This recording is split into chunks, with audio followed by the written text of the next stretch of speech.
এখানে যে প্রেস করেছো এবং তুলে নিচ্ছ, বাই দিস টাইমে তো ইন্টেস্টাইন গ্রাজুয়ালি আসছে, তাহলে সে হার্ট করবে না। But if I do it sudden withdraw করবো, তখন ইন্টেস্টাইন সাডেন এসে শ্বাস করবে, তখন পেইন হবে।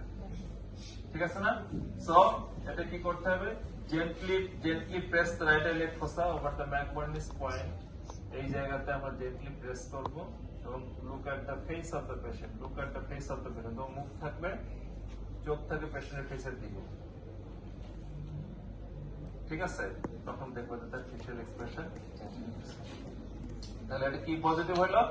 রিবাউন্ড টেন্ডারনেস পজিটিভ হলো।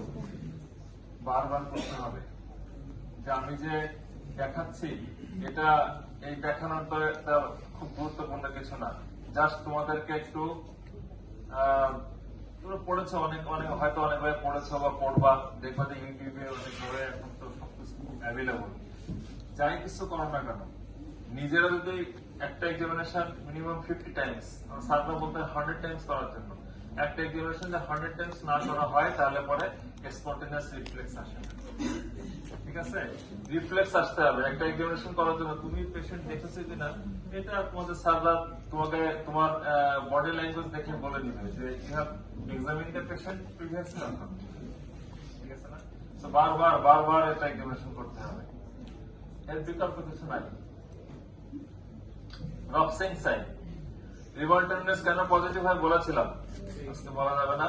রবসিং সাইনটা just right iliac fossa জায়গা তুমি চলে যাও এখন লেফট আই লেগ ফোসাতে যাও এবং প্রেস করো, জাস্ট লাইক দিস। হ্যাঁ, আর পেশেন্টকে কি বলতে হবে, আপনি আমার মতো করে শ্বাস নেন আর ছাড়েন।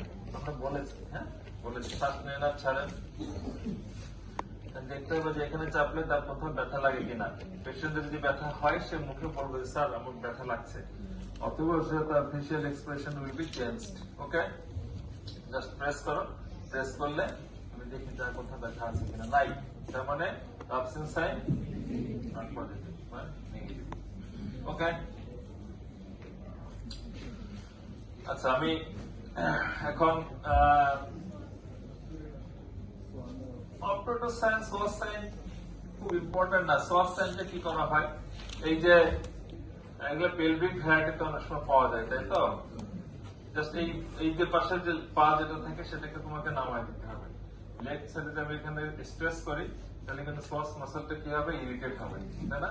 তখন দেখা যায় এখানে পেশেন্টের পেইন ফিল করে। অপারেটর সাইন যেটা, সেটা কি করা, এই ইন্টারনাল রোটেশন করা হয়, ইন্টারনাল রোটেশন করা হয়। রোটেশন করলে পরে সেখানে পেইন ফিল করে। এগুলো আমাদের খুব একটা দেই না, এটা দেওয়া হয় না। এটা না পারলে পরে ক্ষতিরও কিছু নেই, এটা করতে যাওয়ার তোমার ঝামেলা করে ফেলো। তার থেকে বরঞ্চ এই তিনটার মধ্যে সে আমাদের থাকে ভালো। হ্যাঁ, যে বলে সোয়াস সাইনটা দেখানোর জন্য just hang out the leg, psoas muscle কি হবে, স্ট্রেস করবে, তাহলে স্ট্রেস করলে সেখানে পেইন হবে। সোয়াস মাসলে আর কি কারণে পেইন হয়, সোয়াস অ্যাপসিসের একটা টিপিক্যাল ক্রাইটেরিয়া আছে কি, পেশেন্টের পজিশন, পোস্টারের একটা পজিশন আছে। আমাদের স্যাররা বলতেন, আমার খুব মনে আছে স্যারের কথাটা এখনো, যে খারাপ কথা বলবো, বলে যে কুকুরে পেশাব করে যখন, তাই না? কুকুরে পেশাব নানা পেশাব করে না। সোয়াস সাইডের পেশেন্ট যখন থাকে, পেশেন্টের এই একটা পা সবসময় এত রেস্টে থাকে, এরকম দাঁড়াও থাকবে, এরকম করে দাঁড়ায় থাকবে, বুঝছি? সেটা পা এরকম করে পাটা কোন রকম যেন সে মানে স্ট্রেস করলে পেইন হবে, স্ট্রেসে পেইন হবে। সোয়াস পেশেন্ট যখন, সোয়াস অ্যাপসিসের পেশেন্ট থাকে, দেখবেন শুয়ে আছে, পাটা ভাঁজ করে শুয়ে আছে, যখন স্ট্রেস করবা তখন পেইন হবে। তো অ্যাপেন্ডিক্সের ক্ষেত্রে তাই, সোয়াস মাসল যখন তোমার ইনফ্লামেশন হয় অ্যাপেন্ডিক্স, ইনফ্লামড অ্যাপেন্ডিক্স সোয়াস মাসলকে ইরিটেট করে, তখন সেখানে পেইন থাকে। কিন্তু যদি আমি স্ট্রেস করে দিই তাহলে সেখানে পেইনটা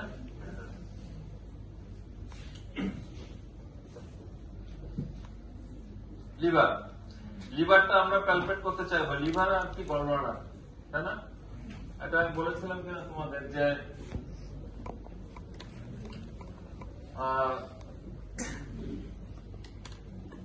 স্প্লিন আর কিডনি, এই দুইটার পার্থক্য কিভাবে বের করা যায়? আচ্ছা আচ্ছা, তাহলে বলবো। আর হচ্ছে যে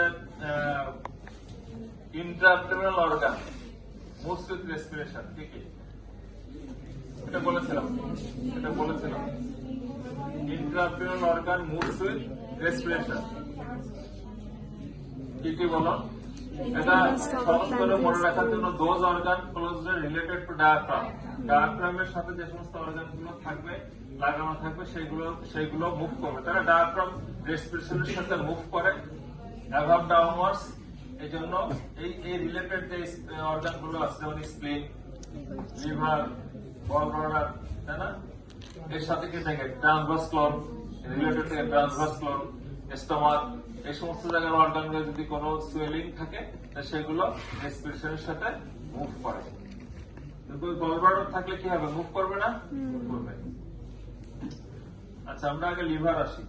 লিভারে কি করা হয়?